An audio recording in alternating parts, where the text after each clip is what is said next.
باغ فدق کے حوالے سے اہل تشیع کے دو دعوے ہیں۔ ایک تو دعویٰ یہ کرتے ہیں کہ باغ فدق نبی پاک صلی اللہ علیہ وآلہ وسلم نے سیدہ کائنات بی بی فاطمہ الزہرا رضی اللہ تعالی عنہا کو بطور گفٹ، بطور ہدیہ ہبہ کر دیا تھا، ان کو تحفے میں دے دیا تھا، اپنی بیٹی، اپنی لخت جگر کو۔ اور دوسرا دعویٰ یہ ہے کہ باغ فدق نبی پاک صلی اللہ علیہ وآلہ وسلم کی ذاتی ملک تھا۔ نبی پاک علیہ الصلوۃ والسلام کے وصال اقدس کے بعد وراثت کے طور پر سیدہ فاطمہ الزہرا رضی اللہ تعالی عنہا کو ملنا چاہیے تھا، جبکہ خلیفہ اول نے سیدہ فاطمہ الزہرا رضی اللہ تعالی عنہا کو باغ فدق وراثت کے طور پر، جو کہ نبی کریم علیہ الصلوۃ والسلام کا ترکہ تھا، نہیں دیا۔ یہ دو دعوے ہیں، اور حقیقت یہ ہے کہ دونوں دعوے آپس میں متضاد ہیں۔ وہ اس لیے کہ ہبہ اس کو کہتے ہیں جو انسان اپنی ظاہری حیات میں کسی کو بطور گفٹ اور تحفہ دے دیتا ہے، اور جس کو دیا گیا ہے وہ اس پر قبضہ کر لیتا ہے تو اس کی ملک تام ہو جاتی ہے۔ اور وراثت وہ ہوتی ہے جو انسان کے دنیا سے پردہ کر جانے کے بعد اس کے وارثوں کو ملتی ہے۔ تو نتیجہ یہ نکلا کہ ہبہ حیات کا تقاضا کرتا ہے اور وراثت موت کا تقاضا کرتی ہے۔ اب یہ آپس میں دونوں مل نہیں سکتے، دونوں دعوے ایک جگہ پہ جمع نہیں ہو سکتے۔ ایک وقت میں یا تو ہبہ ہوگا، اگر ہبہ ہو گیا تو پھر وراثت نہیں، اور اگر وراثت کا مطالبہ ہے تو اس کا مطلب ہے کہ ہبہ والا دعویٰ درست نہیں ہے۔ اہل تشیع یہ دو دعوے کرتے ہیں اور دونوں دعوے آپس میں متضاد ہیں۔ اور پہلا دعویٰ جو ہبہ کا ہے، اس کو بیان کرتے وقت شیعہ ذاکرین، علماء اور خطبہ حضرات اس طرح کا اس کو ایک افسانوی رنگ دیتے ہیں کہ جو حقیقت سے کوسوں دور ہے، اس کا حقائق کے ساتھ کوئی تعلق نہیں۔ مثال کے طور پہ بعض ذاکرین کو، واعظین کو سنا کہ وہ کہتے ہیں کہ جب بی بی اپنا حق لینے گئیں دربار میں تو 3 گھنٹے دربار میں کھڑی رہیں، اور حکمران نے 3 گھنٹے ان کا واعظ اور خطبہ سننے کے باوجود بھی، بیان سننے کے باوجود بھی بی بی کو ان کا حق نہیں دیا، 3 گھنٹے وہ دربار میں کھڑی رہیں۔ تو اب یہ دیکھیں اس کو کس انداز سے ایک افسانوی رنگ پہنایا گیا اور افسانوی رنگ دیا گیا ہے۔ حقیقت یہ ہے کہ سیدنا ابو بکر صدیق رضی اللہ تعالیٰ عنہ اپنے دور خلافت میں مسجد نبی شریف میں مسلمانوں کے مقدمات کے فیصلے کرنے کے لیے بیٹھتے تھے۔ نماز پڑھانے کے بعد یا تو مصلی رسول پہ بیٹھ جاتے تھے یا ممبر نبوی پر بیٹھ کے لوگوں کے مسائل کو سنتے تھے اور ان کے جوابات دیتے تھے۔ اب دیکھیں نا کہ مصلی پہ بیٹھ کے جوابات دینا ایک مسئلہ، ایک حالت ہے، اور ایک ہے کہ جناب کسی بادشاہ کا کوئی دربار ہو، اس میں ایک تخت رکھا ہو اور بادشاہ اس تخت میں بیٹھا ہو۔ تو اب سیدنا ابو بکر صدیق رضی اللہ تعالیٰ عنہ کے حوالے سے یہ کلیم کرنا اور ان کے بارے میں یہ جو ہے نا وہ لوگوں کو ورگلانا کہ وہ دربار بنا کے بیٹھتے تھے اور وہ تخت پہ بیٹھے تھے، یہ کتنی بڑی جو ہے نا وہ ناانصافی اور کتنا بڑی جسارت ہے، اور کتنی بڑی لوگوں کو دھوکہ دینے کا ایک پراپوگنڈا کرنے کا ایک انداز ہے۔ جبکہ سیدنا صدیق اکبر رضی اللہ تعالیٰ عنہ اپنے دور خلافت میں ممبر نبوی پہ بیٹھ کے فیصلے کرتے تھے یا حضور کے مصلی پہ بیٹھ کے فیصلے کرتے تھے، اور سیدہ فاطمہ الزہرا رضی اللہ تعالیٰ عنہ کا جو حجرہ مبارکہ تھا وہ مسجد نبی شریف کی دیوار کے بالکل متصل تھا۔ شیعہ کے دعوے کے مطابق تو یہ ہے کہ ان کا دروازہ بھی مسجد نبی شریف میں کھلتا تھا۔ تو اب اس کو اگر لیا جائے اس حالت اور کیفیت کو، اور ایک طرف شیعہ ذاکرین کے اس انداز بیان کو دیکھا جائے کہ دربار میں گئیں اور 3 گھنٹے کھڑی رہیں، پر آگے جو قصہ ہے وہ آگے میں آپ کے سامنے انشاءاللہ وہ روایت پیش کروں گا، اس سے بھی یہ بات اور اس کے جھوٹ کی جو کلی کھل کے بالکل واضح ہو جاتی ہے کہ یہ بالکل قصہ گڑھا گیا ہے اور واقعات یہ جھوٹ پر مشتمل ہے، حقیقت کا ان کے ساتھ کوئی تعلق نہیں ہے۔ چونکہ ہم نے آج بات کرنی ہے ہبہ فدق کے حوالے سے، تو بالخصوص ہبہ فدق کے حوالے سے اہل سنت کا جو دعویٰ ہے وہ یہ ہے کہ نبی پاک صلی اللہ تعالی علیہ وآلہ وسلم نے فدق سیدہ فاطمہ الزہرا رضی اللہ تعالی عنہ کو بالکل ہبہ نہیں کیا تھا۔ یہ جو دعویٰ کیا جاتا ہے اور جو روایات پیش کی جاتی ہیں وہ جھوٹی اور مفتریات شیعہ میں سے ہیں۔ شیعہ راویوں نے وہ روایت جھوٹی گڑھی ہیں، ہمارے ہاں وہ روایت بالکل ہرگز قابل قبول نہیں ہے۔ امام بدرالدین عینی نے عمدۃ القاری شرح صحیح بخاری کی جلد نمبر 15 صفحہ نمبر 28 پر لکھا کہ ھذا امر مفتعل لا یثبت، یہ ایسا امر ہے جو گڑا گیا ہے، گڑی ہوئی بات ہے، یہ ثابت نہیں ہے۔ شاہ عبدالعزیز صاحب محدث دہلوی اپنی کتاب تحفہ اثنا عشریہ کے صفحہ نمبر 575 پہ لکھتے ہیں کہ یہ ہبہ فدق کی روایات مفتریات شیعہ میں سے ہیں، شیعہ راویوں نے گڑی ہیں، ہمارے ہاں قابل قبول نہیں ہے۔ امام ذہبی اپنی کتاب میزان الاعتدال جلد نمبر 5 صفحہ نمبر 165 پر ہبہ فدق کے حوالے سے بیان ہونے والی روایت کو ذکر کرنے کے بعد لکھتے ہیں قلت ھذا باطل، میں کہتا ہوں کہ یہ روایت باطل ہے، یہ روایت صحیح نہیں ہے۔ اس کے علاوہ یہ نہج البلاغہ کی شرح ابن ابی الحدید کی شرح نہج البلاغہ ابن ابی الحدید کی، وہ بھی اس بات کو مانتے ہیں کہ ہبہ فدق کے حوالے سے جو روایات بیان کی جاتی ہیں یہ گڑی ہوئی اور جھوٹی روایات ہیں، یہ سچی اور صحیح روایات نہیں ہیں۔ لہذا اہل سنت تو اس بات کو بالکل ڈینائی کرتے ہیں، اس کی نفی کرتے ہیں کہ ہبہ فدق کا جو شیعہ دعویٰ کرتے ہیں یہ بالکل صحیح نہیں ہے۔ سیدہ کائنات رضی اللہ تعالی عنہا نے ہبہ فدق کا نہ ہی دعویٰ کیا ہے اور نہ ہی نبی پاک صلی اللہ تعالیٰ علیہ وآلہ وسلم نے ان کو باغ فدق ہبہ کیا ہے، اور نہ ہی نبی پاک صلی اللہ تعالیٰ علیہ وآلہ وسلم کی ذات اقدس کی یہ شان ہے کہ حضور دنیا کا جو مال جمع کر کے اپنی بیٹی کو اس طرح ہبہ کر دیں، اور اتنی بڑی جائیداد جو ملا باقر مجلسی کے بیان کے مطابق اس کی آمدنی 24,000 دینار سالانہ اس کی آمدنی تھی، اتنی بڑی رقم کی جو جائیداد ہے وہ نبی پاک علیہ السلام اپنی بیٹی کو ہبہ کر دیں، یہ حضور علیہ السلام سے متصور نہیں ہو سکتا۔ اگر یہ ایسے ہو تو پھر اسلام کے جو دشمن اور اسلام کے مخالفین اسلام پر اور نبی اسلام پر اعتراض اگر کریں گے کہ تمہارے نبی نے تو دنیا کی جائیداد اکٹھی کر کے اپنی بیٹی کے نام کر دی اور اپنی بیٹی کو لکھ کے دے دیا اور اتنی بڑی جائیداد کا اپنی بیٹی کو وارث بنا دیا اور مالک بنا دیا، تو اگر اسلام کے مخالفین نبی اسلام صلی اللہ علیہ وآلہ وسلم پر یہ اعتراض کریں تو شیعہ اس کا کیا جواب دیں گے؟ کوئی جواب نہیں ان کے پاس موجود، جبکہ ہمارے عقیدے کے مطابق یہ بات بالکل ہے ہی نہیں سرے سے، کیونکہ نبی پاک صلی اللہ علیہ وآلہ وسلم نے اپنی اہل بیت اطہار کے لیے زہد اور فقر کو پسند کیا ہے، اور سنی شیعہ کتابیں اس بات میں بالکل واضح ثبوت فراہم کرتی ہیں کہ نبی پاک صلی اللہ علیہ وآلہ وسلم کی شہزادی نے ایک دن سرکار دو عالم وسلم کی بیٹی نے جب ہار پہنا تھا، ابن شہر اشوب نے اپنی کتاب مناقب آل ابی طالب میں لکھا کہ نبی پاک علیہ السلام نے جب دیکھا تو حضور نے دیکھ کے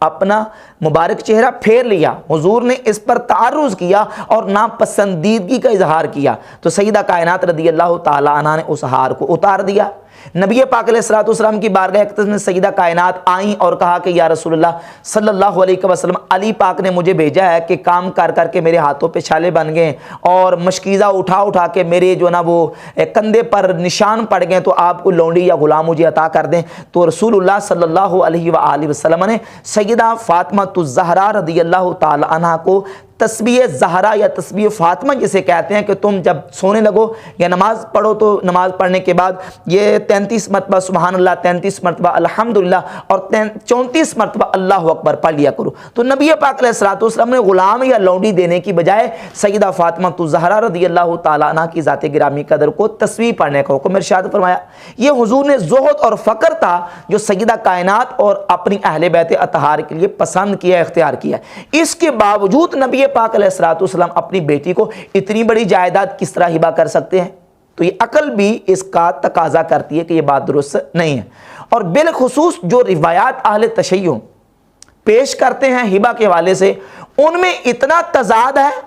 اور اتنی تاریخ اور حقائق کے خلاف وہ روایات ہیں کہ جس سے عام بندہ بھی ماننے پر مجبور ہو جاتا ہے کہ یہ گڑی ہوئی اور جھوٹی اور جعلی روایات ہیں، یہ حقیقت کے مطابق نہیں ہے۔ مثال کے طور پر پچھلے لیکچر میں ہم نے کچھ روایت بیان کی اور اس پر تبصرہ کیا، میں خلاصہ پیش کر کے آگے چلتا ہوں۔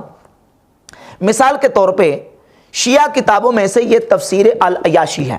مشہور ان کی تفسیر، اس کی جلد نمبر 2 صفحہ نمبر 310 پہ، اور یہ کتاب ہے تفسیر البرہان جلد نمبر 2 صفحہ نمبر 415 پہ یہ بات موجود ہے کہ قرآن مجید فرقان حمید کی سورہ بنی اسرائیل کی آیت نمبر 26 جب نازل ہوئی، اعوذ باللہ من الشیطان الرجیم بسم اللہ الرحمن الرحیم وآتی ذا القربى حقه والمسکین وابن السبیل ولا تبذر تبذیرا، جب یہ آیت نازل ہوئی تو نبی پاک صلی اللہ علیہ وآلہ وسلم نے حضرت جبریل علیہ السلام سے کہا کہ میں مسکین کو تو جان گیا ہوں، لیکن میرے ذی القربہ کون ہیں جن کو میں اپنا حق دوں؟ تو بتایا گیا کہ آپ کے ذی القربہ آپ کی بیٹی فاطمہ الزہرا ہیں۔ تو نبی پاک علیہ السلام نے سیدہ فاطمہ الزہرا کو، امام حسن کو، امام حسین کو بلایا اور بلا کے کہا کہ یہ فدق ہے، میں تمہیں ہبہ کرتا ہوں، تمہیں تحفے کے طور پر دے دیتا ہوں۔ اب یہ روایت جو پیش کی جاتی ہے سورہ بنی اسرائیل کی آیت نمبر 26 کے شان نزول کے حوالے سے، اس کو اب عقلاً دیکھ لیں کہ یہ روایت کتنی جھوٹی اور بے بنیاد روایت ہے۔ وہ اس طرح کہ سورہ بنی اسرائیل یہ مکی صورت ہے، مکہ شریف میں نبی پاک علیہ السلام پہ نازل ہوئی۔ شیعہ سنی مفسرین نے اس بات کو لکھا ہے، اور آج میں ایک اور حوالہ پیش کر دیتا ہوں الاصول من الکافی سے، امام محمد باقر رضی اللہ تعالیٰ عنہ سے۔ امام محمد باقر رضی اللہ تعالیٰ عنہ فرماتے ہیں اصول کافی کی جلد نمبر 2 کتاب الایمان والکفر حدیث نمبر 1512 ہے۔ امام محمد باقر فرماتے ہیں کہ قرآن مجید کی سورہ بنی اسرائیل کی آیت نمبر 23، 24، 25، 26، 27، 28، 29 اور 30 یہ پورا رکوع امام محمد باقر فرماتے ہیں کہ انزل علیہ فی سورۃ بنی اسرائیل بمکہ تا وقضى ربک الا تعبدوا الا ایاہ وبالوالدین احسانا الی قولہ تعالی انہ کان بعبادہ خبیرا بصیرا۔ فرماتے ہیں یہ پورا رکوع اللہ رب العزت نے سورہ بنی اسرائیل کا مکہ شریف میں نازل فرمایا، اور اگلے صفحے پہ صفحہ نمبر 300 پہ مذکور ہے فلما آذن اللہ لمحمد صلی اللہ علیہ وسلم فی الخروج من مکہ الی المدینہ، پھر اللہ رب العزت نے نبی پاک صلی اللہ علیہ وآلہ وسلم کو مکہ شریف سے مدینہ شریف کی طرف نکلنے کا اذن عطا فرمایا۔ امام محمد باقر کا یہ فیصلہ اور شیعہ مفسرین کے اقوال تفسیر المیزان میں علامہ طباطبائی نے بھی یہ بات لکھی ہے کہ یہ آیت مکہ شریف میں نازل ہوئی۔ اس سے یہ بات واضح ہوتی ہے کہ جو آیت مکہ شریف میں نازل ہو رہی ہے اس آیت کے نزول کے وقت امام حسن اور حسین جن کی مدینہ شریف میں 2 اور 3 ہجری میں ولادت ہو رہی ہے، ان کا نبی پاک علیہ السلام کی بارگاہ میں آنا چیمانہ دارت، اس کا کوئی جوڑ اس واقعے کا اور اس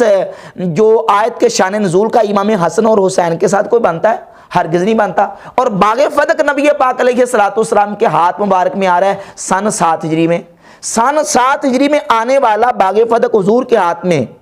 امام حسن و حسین 2 اور 3 ہجری میں پیدا ہوئے، اور یہ آیت نازل ہو رہی ہے مکہ شریف میں۔ اب ان واقعات کا اس آیت کے ساتھ کوئی تعلق، کوئی ربط بنتا ہے؟ بالکل بنتا ہی نہیں۔ تو ثابت ہوا کہ یہ بالکل جھوٹی گڑھی کی روایت ہے، یہ تاریخ اور حقیقت کے مطابق نہیں ہے۔ اور پھر یہی آیت جو بیان کی جاتی ہے سورہ بنی اسرائیل کی، اس آیت کے حوالے سے امام موسیٰ کاظم کے حوالے سے ابو جعفر محمد بن یعقوب الکلینی نے نقل کیا ہے اپنی کتاب الاصول من الکافی جلد نمبر 1، اور اس کا صفحہ نمبر ہے 153، روایت کا نمبر ہے 762۔ اب اس روایت میں موجود ہے کہ یہ آیت وآتی ذی القربى حقہ، لکھتے ہیں کہ ثم قال وآتی ذی القربى حقہ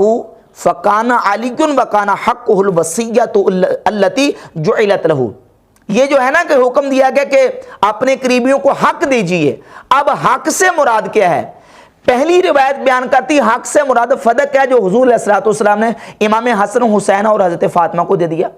اور یہ روایت نمبر 762 امام موسیٰ کاظم سے جو روایت ہے وہ یہ بیان کرتی ہے کہ وآتی ذی القربى حقہ کا مقصد یہ ہے کہ اللہ تعالیٰ نے نبی علیہ السلام کو حکم دے دیا کہ آپ علی کی ولایت کی وصیت اور اعلان کر کے جائیں اپنی امت کے سامنے، یعنی علی کی ولایت کی وصیت کر دیں اپنی امت کو، یہ ہے اپنے قریبیوں کو حق دینا۔ اب یہ باغ فدق کے حوالے سے اور ہبہ کے حوالے سے جو استدلال کیا جاتا ہے شیعہ کتابوں کی روایات سے، آپ ان کی حالت دیکھ لیں، یہ بالکل آپس میں ایک دوسرے کے متضاد اور ایک دوسرے کے الٹ ہیں۔ اور پھر جو آیات بیان کی جاتی ہیں اور ان کا شان نزول بیان کیا جاتا ہے، ان آیات کا سیاق کلام آپ دیکھیں۔ اصل میں اصول یہ ہے کہ قرآن مجید میں سینکڑوں ایسے مقامات ہیں، درجنوں ایسے مقامات ہیں جہاں خطاب نبی پاک صلی اللہ تعالیٰ علیہ وسلم کی ذات اقدس سے ہے، لیکن مراد اس سے لوگ ہیں، حضور کی امت ہیں۔ اور اس اصول کو علامہ قمی نے اپنی تفسیر القمی میں متعدد مقامات پہ اور اسی آیت کے تحت اس اصول کو لکھا ہے کہ المخاطبۃ للنبی صلی اللہ علیہ وآلہ وسلم والمعنی للناس، کہ خطاب تو نبی پاک صلی اللہ علیہ وآلہ وسلم کو ہے، لیکن اس کا معنی لوگوں کے لیے ہے، مراد اس سے لوگ ہیں، بالخصوص نبی کریم علیہ السلام مراد نہیں ہیں۔ اس کی کئی مثالیں ہیں، قرآن مجید میں پیش کی جا سکتی ہیں۔ اب میں ایک آپ کے سامنے مثال بیان کرتا ہوں۔ سورہ قاف کی آیت نمبر 19 میں اللہ رب العزت فرماتا ہے وَجَاءَتْ سَكْرَةُ الْمَوْتِ بِالْحَقِّ، آئی موت کی سختی حق کے ساتھ، ذَلِكَ مَا كُنْتَ مِنْهُ تَحِيدُ، یہ ہے جس سے تو بھاگتا تھا۔ موت کی سختی آ گئی حق کے ساتھ، اس سے تو بھاگتا تھا۔ کون بھاگتا تھا؟ کیا کوئی مسلمان یہ کہہ سکتا ہے کہ اس سے مراد نبی کریم علیہ السلام؟ ہرگز نہیں، بلکہ خطاب حضور کو ہے، لیکن مراد اس سے لوگ ہیں جو موت سے بھاگنے والے ہیں۔ اب انہی آیات کو سورہ بنی اسرائیل کی آیت نمبر 23، 24، 25، 26، 27 یہ ساری آیات دیکھ لیں، اس کا سیاق و سباق دیکھیں، آگے پیچھے والی آیات دیکھیں تو اس سے یہ بات واضح ہوگی کہ یہ آیات بالخصوص نبی کریم صلی اللہ علیہ وآلہ وسلم کو حکم دینے کے لیے نہیں ہے، بلکہ بالعموم اس کا جو اطلاق ہوگا، اور یہ جو ہے عام ہے، سب کے لیے اللہ رب العزت نے یہ حکم ارشاد فرما دیا۔ مثال کے طور پر پہلی آیت ہے وَقَضَىٰ رَبُّكَ أَلَّا تَعْبُدُوا إِلَّا إِيَّاهُ وَبِالْوَالِدَيْنِ إِحْسَانًا، اور تیرے رب نے حکم دیا اللہ تعبدوا الا ایہ، یہ کہ تم صرف اسی کی عبادت کرو، وبالوالدین احسانا، اور والدین کے ساتھ حسن سلوک کرو۔ اب والدین کو حسن سلوک کرنے کا حکم دیا جا رہا ہے، کیا نبی کریم علیہ السلام کو حکم دیا جا رہا ہے؟ جبکہ سرکار دو عالم صلی اللہ علیہ وآلہ وسلم کے والدین کریمین اس وقت دنیا سے پردہ فرما چکے تھے۔ تو اب خطاب تو حضور کو ہے، لیکن حضور کے خطاب کے باوجود یہ حکم کن کو ہے؟ امت کے لیے ہے، اور لوگوں کے لیے ہے کہ اپنے والدین کے ساتھ حسن سلوک کرو۔ اچھا پھر آگے چلتے جائیں، اسی رکوع کی آیت نمبر 26 نکالیں، یہی آیت وَآتِ ذَا الْقُرْبَ حَقَّهُ وَالْمِسْكِينَ وَابْنَ السَّبِيلِ وَلَا تُبَذِّرْ تَبْذِيرًا، اور اپنے قریبیوں کو حق دو، مسکینوں کو اور مسافروں کو، اور فضول خرچی مت کرو۔ ان المبذرین کانوا اخوان الشیاطین، بے شک فضول خرچی کرنے والے شیطان کے بھائی ہیں، وکان الشیطان لربہ کفورا، اور شیطان اپنے رب کا ناشکرا ہے۔ اب کوئی مسلمان کیا یہ تصور کر سکتا ہے کہ اس میں نبی صلی اللہ علیہ وسلم کو کہا جا رہا ہے کہ اے نبی فضول خرچی مت کرنا؟ اور بھائی خطاب حضور کو ہے، لیکن مراد اور نبی پاک علیہ السلام کے لیے معنی نہیں ہے، بلکہ معنی لوگوں کے لیے ہے۔ حضور کو خطاب کیا جا رہا ہے کہ ان کو بتا دیجئے کہ فضول خرچی مت کرو، کیونکہ نبی پاک صلی اللہ علیہ وآلہ وسلم کے بارے میں کوئی مسلمان یہ تصور بھی نہیں کر سکتا کہ حضور فضول خرچی کرے، نعوذ باللہ تعالی۔ تو مراد اس سے کیا ہے؟ لوگ ہیں، خطاب نبی کریم علیہ السلام کو۔ تو یہ خطاب، یہ جو حکم ہے یہ عام ہے، عمومی حکم ہے، بالخصوص نبی کریم علیہ السلام کے لیے حکم نہیں ہے، اور سب کے لیے ہے کہ اپنے قریبیوں کو، مسکینوں کو اور مسافروں کو ان کا حق دو، اور حق اپنے قریبیوں کو، مسکینوں کو دینا چاہیے۔ تو ان آیات کا سیاق و سباق بھی یہ بتاتا ہے۔ اس کو خاص کر لینا فدق کے ساتھ یا مولا علی کی وصیت کرنے کے حوالے سے، یہ بالکل روایات کے مطابق نہیں ہے۔ اب اس سلسلے میں جو روایات پیش کی جاتی ہیں ہبہ فدق کے حوالے سے، مزید میں آپ کے سامنے چند روایات رکھتا ہوں جس سے یہ بات بالکل واضح ہو جائے گی کہ جو دعویٰ ہبہ فدق کے حوالے سے شیعہ علماء کرتے ہیں، یہ دعویٰ بالکل حقائق کے برعکس ہے۔ نہ تو سیدہ کائنات نے ہبہ فدق کا دعویٰ کیا ہے، اور نہ ہی ابو بکر صدیق رضی اللہ تعالی عنہ نے ان سے گواہوں وغیرہ کا مطالبہ کیا، سیدہ کائنات نے وراثت کا مطالبہ کیا ہے۔ یہ کتاب الاحتجاج علامہ طبرسی کی، اس الاحتجاج کتاب کی پہلی جلد کے صفحہ نمبر 267 پہ ایک خطبہ جو حضرت فاطمہ الزہرا رضی اللہ تعالی عنہ کی طرف شیعہ علماء نے منسوب کیا، ایک بڑا طویل اور لمبا خطبہ ہے جس کو بہت زیادہ اہل تشیع کے ہاں اہمیت دی جاتی ہے۔ اس خطبے کے ابتدا میں بالکل کلمات اور الفاظ یہ ہیں، صفحہ نمبر 253 پہ کہ روا عبداللہ ابن الحسن باسنادہ عن آبائہ علیہم السلام انہو لما اجتمع ابو بکر و عمر علی منع فاطمہ علیہ السلام فدکن و بلغہا ذالکا، جب سیدہ فاطمہ زہرا کو یہ پتا چلا کہ ابو بکر و عمر نے فدق جو رسول اللہ کی وراثت اور ترکہ تھا وہ روک لیا ہے، بلغہا ذالکا، جب ان کو یہ بات پہنچی، لأتت خمارہا علی راسہا، تو سیدہ کائنات نے اپنی چادر اپنے سر مبارک پہ لی اور چند عورتوں کو ساتھ لیا اور ابو بکر عمر کے پاس آ گئیں اور ڈائریکٹ آ کے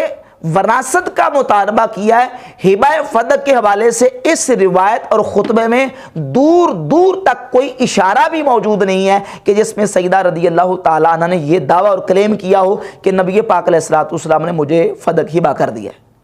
یہ خطبہ وہ ہے کہ جو اہل تشیع کی یہاں بڑی اہمیت رکھتا ہے۔ اس خطبے میں ایک لفظ اور ایک جملہ بھی ایسا نہیں ہے کہ جس سے اشارہ بھی ملتا ہو کہ سیدہ رضی اللہ تعالیٰ عنہ کی ذات گرامی قدر نے ہبہ کا مطالبہ کیا ہو، بلکہ سارے الفاظ 267 نمبر پوری روایت اگر پڑھوں گا سارے میں عبارتیں اور روایات تو وقت بہت زیادہ لگ جائے گا۔ میں نے حوالے بھی حمد تعالیٰ پوری دیانتداری کے ساتھ دے دیے ہیں کہ اس میں بالکل ہبہ فدق کا کوئی اشارہ بھی موجود نہیں ہے۔ اچھا، اب ایک اور بات اس سلسلے میں کہ سیدہ کائنات رضی اللہ تعالیٰ عنہ کی ذات گرامی قدر مطالبے کے لیے خود گئی ہیں یا حضرت علی گئے ہیں؟ اب اس مسئلے میں بھی شیعہ کی ان روایات کے حوالے سے تضاد بیانی موجود ہے۔ یہ شیخ صدوق کی کتاب ہے علل الشرائع، اس کے صفحہ نمبر 191 پہ موجود ہے۔ جاء امیر المومنین الی المسجد و ابو بکر جالس و حولہ المہاجرون والانصار، مولا علی آئے، ابو بکر مہاجرین اور انصار کے درمیان بیٹھے ہوئے تھے۔ یہ روایت بتاتی ہے کہ سیدنا مولا علی کرم اللہ تعالی وجہ الکریم مطالبہ کرنے کے لیے آئے، اور اسی احتجاج طبرسی کی پہلی جلد کے صفحہ نمبر 235 پہ موجود ہے۔ فجاءت فاطمہ الزہرا علیہ السلام الی ابی بکر، کہ سیدہ فاطمہ الزہرا رضی اللہ تعالیٰ عنہ بنفس نفیس خود ابو بکر صدیق رضی اللہ تعالیٰ عنہ کے پاس آئیں۔ علل الشرائع کہتی ہے کہ مولا علی آئے، احتجاج طبرسی کیا کہتی ہے کہ سیدہ فاطمہ الزہرا رضی اللہ تعالیٰ عنہ خود آئیں اور مولا علی نہیں آئے، اور نہیں آئے کا اشارہ کہاں سے ملتا ہے اور یہ بات کہاں سے ثابت ہوتی ہے؟ یہ اسی احتجاج طبرسی کی جلد 1 کے صفحہ 280 پہ موجود ہے کہ جب سیدہ کائنات ابو بکر عمر سے مل کے واپس آئیں ان سے بات چیت کر کے، تو دیکھا کہ حضرت علی گھر میں بیٹھے تھے۔ اب جو جملے اور الفاظ طبرسی نے احتجاج میں نقل کیے ہیں، میں صرف جملے نقل کروں گا، ان کا ترجمہ نہیں کرتا۔ آپ کوئی بھی احتجاج طبرسی کا مترجم نسخہ اس کو اٹھا کر دیکھ لو، اس میں جو لفظ ان کے اتنے سخت اور شنیع معنی ہیں جو سیدہ کائنات فاطمہ الزہرا رضی اللہ تعالیٰ عنہ سے متصور ہی نہیں ہو سکتے کہ انہوں نے یہ کلمات مولا علی کے بارے میں کہے ہوں۔ ہمارا تو ضمیر بھی گوارا نہیں کرتا اور ہم ان روایت کو ریجیکٹ کرتے ہیں، ہم کہتے ہیں جھوٹی اور گڑی ہوئی روایت ہیں۔ سیدہ کائنات مولا علی کے بارے میں ایسے کلمات ہرگز استعمال نہیں کر سکتی۔ وہ الفاظ یہ ہیں عربی کے، یا ابن ابی طالب اشتملت شملت الجنین وقعت حجرت الزنین، یہ کلمات سیدہ کائنات کی طرف منسوب کیے ہیں طبرسی نے کہ جب مولا علی گھر میں بیٹھے ہوئے تھے، سیدہ فاطمہ الزہرا نے آ کے کہا کہ اے علی، آپ گھر میں شملت الجنین کی طرح بیٹھے ہوئے ہیں اور حجرت الزنین کی طرح بیٹھے ہوئے ہیں۔ یہ کلمات احتجاج طبرسی والے نے سیدہ کائنات رضی اللہ تعالیٰ عنہ کی طرف منسوب کیے ہیں کہ یہ کلمات سیدہ کائنات مولا علی کے بارے میں نعوذ باللہ تعالیٰ کہیں۔ تو اس سے ثابت ہو کہ مولا علی گھر میں بیٹھے رہے ہیں، وہ حضرت ابو بکر عمر کے پاس نہیں گئے۔ اب اس سے بڑھ کر اور تضاد بیانی دیکھ لیجئے، یہ الاصول من الکافی ہے۔ اصول کافی کی جلد نمبر 1 ابواب تاریخ روایت نمبر 1419 کو دیکھیں، اس میں، اور یہ حیات القلوب ملا باقر مجلسی کی، اس کی جلد نمبر 2 کے صفحہ نمبر 666 پہ ملا باقر مجلسی نے اس سے ملتی جلتی بات کی ہے کہ جب آتی ذل قربہ حقہ، یہ آیت نازل ہوئی، و آتی ذل قربہ حقہ، تو نبی پاک صلی اللہ علیہ وآلہ وسلم نے جناب جبریل سے کہا کہ میں نہیں جانتا کہ ذل قربہ کون ہے، آپ مجھے بتا دیں کہ ذل قربہ کون ہے۔ ملا باقر مجلسی لکھتے ہیں کہ جناب جبریل نے کہا کہ آپ کے ذل قربہ حضرت فاطمہ الزہرا ہیں۔ تو نبی پاک علیہ الصلوۃ والسلام نے حضرت فاطمہ الزہرا کو بلایا اور بلا کے انہیں فدق ہبا کر دیا اور کہا کہ میں تمہیں تحفے اور گفٹ کے طور پر دیتا ہوں، اس کو رکھ لو۔ سیدہ فاطمہ الزہرا رضی اللہ تعالی عنہا نے اس کو قبول کر لیا۔ پھر وہ حضرت فاطمہ الزہرا کے پاس رہا حتیٰ کہ نبی کریم علیہ الصلوۃ والسلام کا وصال اقدس ہوا۔ حضور کے وصال اقدس کے بعد ابو بکر صدیق نے اپنے دور خلافت میں اس میں حضرت فاطمہ کے مقرر کردہ وکیلوں کو باہر نکال دیا۔ جب حضرت فاطمہ الزہرا کو یہ بات پتہ چلی تو آپ نے کہا کہ آپ نے میرے وکیلوں کو کیوں نکالا، مجھے واپس لٹاؤ۔ تو ابو بکر نے یہ کہا کہ آپ اس پر گواہ پیش کریں۔ تو حضرت فاطمہ الزہرا نے حضرت علی کو اور حضرت ام ایمن رضی اللہ تعالی عنہما کو بطور شاہد بطور گواہ پیش کیا۔ فجات بامیر المؤمنین علیہ السلام و ام ایمن، سیدہ کائنات مولا علی کے ساتھ اور ام ایمن کے ساتھ آئیں۔ فشہدا لہا، دونوں نے ان کے لیے گواہی دی۔ فکتب لہا بترک تعرض، پھر ابو بکر نے لکھ کے دے دیا کہ میں کوئی تعرض نہیں کروں گا، ٹھیک ہے آپ کا حق ہے، آپ اس کو لے لیں۔ اب اصول کافی کیا بتاتی ہے کہ مولا علی بھی ساتھ تھے، ام ایمن بھی ساتھ تھیں۔ اب ایک اور کتاب دیکھ لیجئے ہبہ فدق کے حوالے سے، یہ شیخ مفید کی کتاب الاختصاص، صفحہ نمبر 185۔ اس میں موجود ہے کہ جب سیدہ کائنات نے مطالبہ کیا اور ابو بکر نے ان کو باغ فدق واپس نہیں کیا تو حضرت علی نے کہا ایتی ابا بکر وحدہ،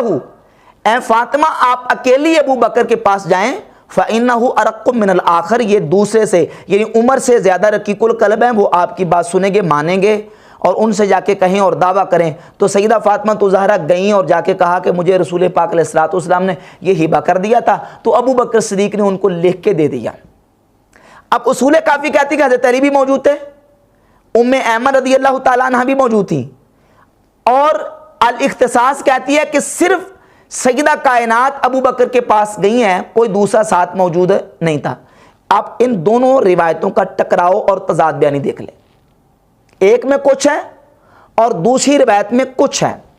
اچھا پھر اس کے بعد جب ابو بکر صدیق نے لکھ کے دے دیا، وہ آ رہی تھی تو رستے میں عمر ملے اور عمر نے سیدہ کائنات سے نعوذ باللہ تعالیٰ وہ چھین لیا اور نعوذ باللہ چھین کے اس پر تھوکا اور تھوک کے اس کو مٹا دیا اور اس کو پھاڑ دیا۔ یہ لکھا ہے جی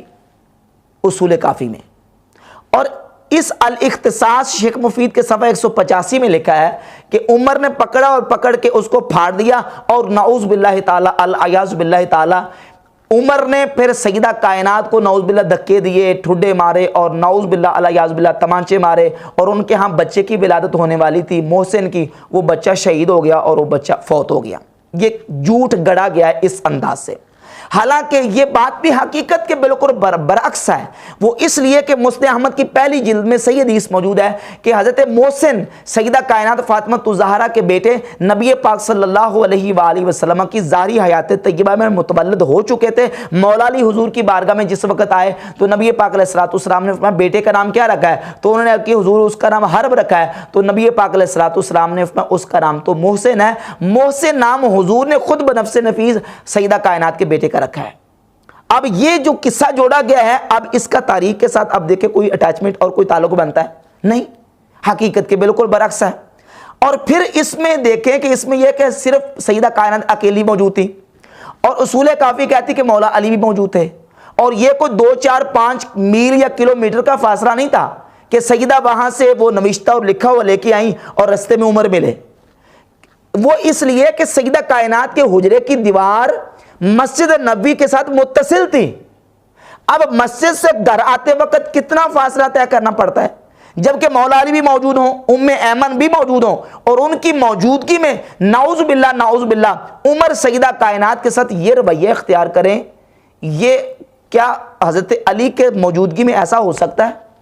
یا جہاں جو اس وقت صحابہ موجود تھے، نبی کریم علیہ الصلوۃ والسلام پر جان نشاور کرنے والے، حضور کی ذات پر اپنی جانیں قربان کرنے والے، ان میں سے کسی کی حمیت نہیں جاگی کہ وہ کوئی کھڑا ہو جاتا اور اٹھ کے حضرت عمر کا ہاتھ پکڑتا اور پکڑ کے عمر کے خلاف تلوار کھولتے؟ تو ثابت ہوا کہ یہ واقعہ جعلی اور جھوٹا گڑا ہوا واقعہ، بالکل جھوٹا اور من گڑت واقعہ ہے۔ اور پھر اس سے آگے چلیں، یہ جو روایت ہے الاختصاص شیخ مفید 184 نمبر صفحے پہ لکھتے ہیں الاختصاص کے کہ جس وقت ابو بکر نے حضرت فاطمہ الزہرا کو وہ فدق نہیں دیا تو مولا علی نے سیدہ فاطمہ الزہرا رضی اللہ تعالی عنہ کو سواری پہ سوار کروایا، اور لفظ یہ کہ ثم خرجت وحملها علی علی عطان علیہ کسا لہو خمل فدار بها 40 صباحا فی بیوت المہاجرین والانصار، 40 دن تک مولا علی سیدہ کائنات کو مدینہ شریف میں مہاجرین اور انصار صحابہ کے گھروں میں لے جاتے رہے، اور حسن اور حسین رضی اللہ تعالیٰ عنہما ان کے ساتھ تھے، اور صحابہ کے گھروں میں جا کے کہتے تھے کہ ابو بکر نے ہمیں حق نہیں دیا، ہمیں حق دلواؤ۔ 40 دن تک سیدہ فاطمہ الزہرا کو مولا علی نعوذ باللہ تعالیٰ لے کے جاتے رہے، یہ الاختصاص میں شیخ مفید لکھ رہا ہے۔ اور پھر سیدہ کائنات حضرت معاذ ابن جبل کے گھر گئیں اور ان کو جا کے کہا کہ مجھے ابو بکر و عمر نے وراثت سے محروم کر دیا ہے، مجھے میرا حق نہیں دیا، تو انہوں نے بھی کوئی نہیں سنی بات، اور پھر سارا یہ قصہ بڑی طویل اور لمبی روایت بیان کی ہے۔ تو اس انداز سے اس میں ایک کذب بیانی اور جھوٹ سے کام لیتے ہوئے ایسی ایسی باتیں سیدہ کائنات اور مولا علی کی طرف منسوب کی ہیں کہ جو نہ مولا علی سے متصور ہو سکتی ہیں اور نہ سیدہ کائنات سے متصور ہو سکتی ہیں۔ دنیا کے مال کی خاطر مولا علی سیدہ کائنات رضی اللہ تعالیٰ عنہ کی ذات اقدس کو مہاجرین اور انصار کے گھروں میں 40 دن تک سواری پہ سوار کر کے لیے پھرتے رہے ہوں، اور پھر ان کے دروازوں پہ جاتے رہے ہوں اور جا کے ان سے کہیں کہ ہماری مدد کرو، ہمارے ساتھ ظلم ہوا ہے، یہ کیسے ہو سکتا ہے؟ دنیا کے مال کی خاطر سیدہ طیبہ طاہرہ راکعہ ساجدہ عابدہ زاہدہ جن کی عزت عفت اور حیا کا یہ عالم ہے کہ فرشتے بھی جن سے حیا فرماتے ہیں، وہ ذات اقدس جو ہیں وہ لوگوں کے گھروں میں اور لوگوں کے دروازوں کے سامنے جا کے نعوذ باللہ تعالیٰ لوگوں سے مدد کا مطالبہ کریں کہ میری مدد کرو، میرے ساتھ ظلم ہوا ہے، اور مولا علی بھی ساتھ ہو، یہ کیسے ہو سکتا ہے؟ یہ بالکل جھوٹی روایت ہے جو نہ تو عظمت سیدہ کائنات کے مطابق ہے اور نہ ہی مولا علی مرتضی شیر خدا کی غیرت اور ان کی عزت اور عظمت کے یہ مطابق ہے، یہ بالکل اس کے برعکس ہے۔ اچھا پھر آگے چلیے، انہی ہبہ فدق کی روایات میں اب کسی میں کچھ ہے کسی میں کچھ ہے۔ ایک روایت ملا باقر مجلسی کی یہ بتاتی ہے کہ نبی پاک صلی اللہ تعالیٰ علیہ وآلہ وسلم کو اللہ نے حکم دیا کہ اے محمد صلی اللہ علیہ وسلم یہ فدق بی بی فاطمہ الزہرا کو اس کا مالک بنا دو، یہ اللہ نے حکم دیا۔ اور یہ حیات القلوب کی دوسری جلد ہے، صفحہ 666 پر ملا باقر مجلسی نقل کرتے ہیں کہ جب یہ سورہ بنی اسرائیل کی آیت نمبر 26 وآت ذی القربى حقہ نازل ہوئی تو نبی پاک صلی اللہ علیہ وآلہ وسلم نے فدق بی بی فاطمہ الزہرا کو کہا کہ یہ تمہاری والدہ حضرت خدیجہ اور تمہاری خالہ ہندہ کی میراث اور وراثت ہے، میں تمہیں منتقل کرتا ہوں۔ یہ کیا ہے؟ حضرت خدیجہ کی وراثت ہے۔ ایک روایت کہتی ہے سیدہ خدیجہ کی وراثت ہے، دوسری روایت کہتی ہے کہ باغ فدق یہ مال فہ تھا جو یہودیوں نے نبی پاک علیہ الصلوۃ والسلام کی بارگاہ میں دیا تھا۔ تیسری روایت یہ کہتی ہے کہ اللہ نے آرڈر دے دیا کہ اے پیغمبر یہ فدق بی بی فاطمہ الزہرا کو دے دو اور ان کو اس کا مالک بنا دو۔ اور چوتھی روایت کیا کہتی ہے؟ الاختصاص کی شیخ مفید صفحہ 184 پہ لکھتے ہیں کہ سیدہ کائنات نے حضور کی بارگاہ میں خود عرض کیا یا ابا انی اخاف العیلۃ والحاجۃ من بعدک، یا رسول اللہ اے ابا جان میں آپ کے بعد محتاجی اور حاجت کی فکر میں ہوں اور مجھے غم ہے، خوف ہے کہ میں آپ کے بعد محتاج نہ ہو جاؤں اور میں آپ کے بعد حاجت کی وجہ سے پریشان نہ ہوں، فصدق بہا علیہ، اس لیے یہ باغ فدق مجھ پر صدقہ کر دیجئے۔ تو نبی پاک علیہ الصلوۃ والسلام نے فرمایا ہیا صدقۃ علیک، یہ تجھ پر صدقہ ہے، تم اس کو رکھ لو، قبول کر لو، اور سیدہ کائنات فاطمہ الزہرا نے اس پر قبضہ کر لیا۔ اب کتنی روایتیں ہوگی؟ 4، اور چوتھی کے ساتھ 5ویں روایت آپ دیکھیں، ملا باقر مجلسی اپنی کتاب بہار الانوار میں نقل کرتے ہیں کہ نبی پاک صلی اللہ علیہ وآلہ وسلم کی ذات اقدس کو اللہ رب العزت نے یہ باغ فدق دیا اور فدق دے کے ارشاد فرمایا افعل بما شاء، کہ اے نبی اس کو جو چاہو آپ کرو، یا آپ کے اختیار میں ہے، میں نے آپ کے اختیار میں دے دیا، آپ اس میں جو تصرف کرنا چاہیں کر سکتے ہیں۔ تو نبی پاک علیہ الصلوۃ والسلام نے سیدہ کائنات فاطمہ الزہرا کو بلایا اور بلا کے فرمایا انہ قد کان لامک خدیجہ علی ابی کی مہر، یہ تمہاری والدہ خدیجہ کا تمہارے باپ پر حق مہر تھا، میں تمہیں وہ منتقل کرتا ہوں۔ اب پانچویں روایت کیا کہتی ہے کہ یہ سیدہ خدیجہ کا حق مہر تھا جو رسول اللہ صلی اللہ علیہ وسلم نے سیدہ فاطمہ کو دیا۔ چوتھی روایت کہتی ہے کہ یہ نبی پاک علیہ السلام کی بارگاہ اقدس سے مانگ کر سیدہ فاطمہ زہرا نے لیا۔ تیسری روایت یہ کہتی ہے کہ یہ حضرت خدیجہ کی میراث تھی، ہند کی میراث تھی جو حضرت خدیجہ کی بہن تھی، وہ نبی پاک علیہ السلام نے سیدہ فاطمہ زہرا کو عطا کر دی۔ اس کے پیچھے والی روایت یہ کہتی ہے کہ نبی پاک صلی اللہ تعالیٰ علیہ وسلم نے اللہ کے حکم سے سیدہ فاطمہ زہرا رضی اللہ تعالیٰ عنہ کو باغ فدق کا مالک بنا دیا۔ تو آپ خود اندازہ کر لیں کہ اس میں کس طرح کھچڑی پکائی گئی ہے جھوٹی روایات کو جمع کر کے صرف اور صرف صحابہ اکرام رضی اللہ تعالی عنہم کی ذوات اقدس پر طعن کرنے کے لیے۔ تو یہ روایات کا تضاد اور آپس میں ان کا ٹکرانا، یہ بات اور یہ روایات بالکل واضح کر کے یہ بات بتا دیتی ہیں کہ یہ جھوٹ گڑنے والے راویوں نے اپنی طرف سے ایک افسانوی رنگ دے کے جھوٹ گڑا ہے۔ اور مثل مشہور ہے کہ دروغ گورا حافظہ نہ باشد، جھوٹے کا حافظہ نہیں ہوتا۔ جو بندہ جھوٹا ہوتا ہے وہ ایک جگہ پہ کچھ کہے گا، دوسری جگہ پہ کچھ کہے گا، تیسری جگہ پہ کچھ کہے گا۔ تو ان روایات کا آپس میں تضاد بتاتا ہے کہ یہ روایت جعلی اور جھوٹی ہیں، ہبہ فدق کے حوالے سے یہ روایت درست نہیں ہے۔ اچھا، پھر تعجب کی بات یہ کہ ملا باقر مجلسی نے جو روایت نقل کی ہیں اور جو روایت اہل تشیع کی کتابوں میں موجود ہیں ان میں یہ بات موجود ہے، بالخصوص حیات القلوب کی جلد نمبر 2 صفحہ نمبر 667 پہ یہ روایت ملا باقر مجلسی نے نقل کی ہے کہ جب نبی پاک صلی اللہ تعالیٰ علیہ وآلہ وسلم نے سیدہ فاطمہ زہرا رضی اللہ تعالیٰ عنہ کو لکھ کے دیا، فدق ہبہ کر دیا اور لکھ دیا، تو اس وقت لفظ موجود ہے پھر صحابہ کو بلایا اور ان کے سامنے تمام مال و سامان ما املاک فدق کے حضرت فاطمہ کے سپرد فرما دیا۔ اب صحابہ کو بلایا اور ان کی موجودگی میں جب نبی پاک علیہ السلام سیدہ فاطمہ کو اس کا مالک بنا رہے ہیں فدق کا، تو اسی روایت میں لکھا کہ پھر گواہ کے طور پر حضرت مولا علی کو اور حضرت ام ایمن رضی اللہ تعالی عنہا کو مقرر فرما دیا۔ جب اتنے سارے صحابہ موجود تھے تو گواہوں کا نصاب تو مکمل ہوتا نا۔ کتنے تعجب کی بات ہے کہ گڑنے والے نے روایت اس انداز سے گڑی ہے کہ اس کی چوری یہاں سے پکڑی گئی۔ جب اتنے سارے صحابہ موجود تھے تو حضور 2-4 اور کو بھی وہاں شامل کر لیتے اور وہاں گواہی کے طور پر ان کے نام لکھ لیتے، لیکن ایسا نہیں ہے، بلکہ ہوا کیا کہ صرف مولا علی اور ام ایمن رضی اللہ تعالی عنہما کو بطور گواہ کے جو ہے نا وہ لکھ لیا، باقی صحابہ کو چھوڑ دیا۔ اور پھر جب سیدہ کائنات رضی اللہ تعالیٰ عنہ نے ہبہ فدق کا مطالبہ کیا تو اس وقت کوئی ایک بھی صحابی موجود نہیں تھا کہ جو گواہی دینے والا ہوتا اور کہتا کہ میرے سامنے نبی پاک علیہ السلام نے سیدہ کائنات کو یہ ہبہ کیا ہے، کوئی بھی موجود نہیں تھا۔ تو اس کا مطلب یہ کہ یہ جعلی روایت گڑی گئی ہے اور بعد میں شیعہ راویوں نے یہ کارروائی کی ہے۔ ایسا کوئی بھی واقعہ پیش نہیں آیا اور نہ ہی نبی پاک صلی اللہ علیہ وآلہ وسلم نے فدق سیدہ کائنات کو ہبہ کیا ہے، بلکہ نبی پاک علیہ السلام نے اپنے ظاہری حیات طیبہ میں ہبہ جو فدق ہے اس کو اسی طریقے سے صرف کیا ہے جس طرح اللہ تعالیٰ نے قرآن مجید کی سورۃ الحشر کی آیت نمبر 7، 8، 9، 10 میں نبی پاک علیہ السلام کو حکم ارشاد فرمایا۔